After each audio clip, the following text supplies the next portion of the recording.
Mahirap talagang maging OFW dahil lahat ng okasyon sa buhay mo ay hindi mo sila makakasama. Graduation, birthday, Pasko, bagong taon, at marami pang iba. Mag-isa mo itong haharapin. Yes, mag-isa. Homesickness ang isa sa pinakamatindi mong kalaban. Na kapag nadala ka, talo ka. Kailangan may lakas ng loob ka na harapin ang lahat ng pagsubok na mag-isa ka. Dahil bukod tanging sarili mo lang ang aasahan mo at tutulong sa'yo. Bayaning maituturing ng bayan.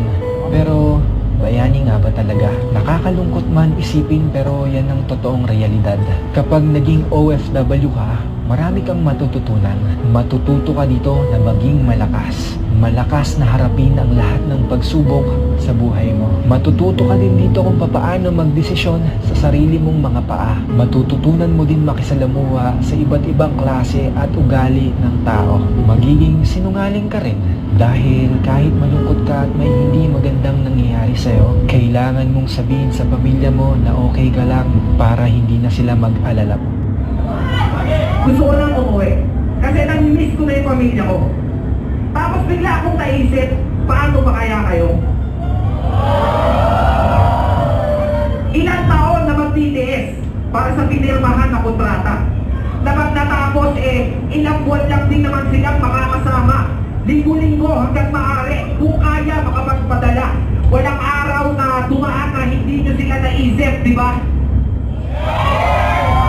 Bawat minutong lumilipas, kayo ay nag-aalala. Walang segundo na hindi nyo sila naalala. Pero ang inyong mga inaalala, nag-aalala. Kung naalala nyo ba, yung mga gusto nila. Kasi ang sarap magbukas ng padala, di ba? Kahit yung sarili, ininipid. Mapadala lang ang gusto kahit na minsan gipit na gipit. Kasi ang sarap magbukas ng padala. Pero sana ma-appreciate nila. Kasi ang sarap magbukas ng padala, alam kong alam nyo yun. Pero sa hirap ng dinadanas nyo, sana wag naman kayo ang bubuksan nilang laman ng kahon. Kaya Dubai, kamusta? Kamusta po? Gaano ka kahirap mabuhay?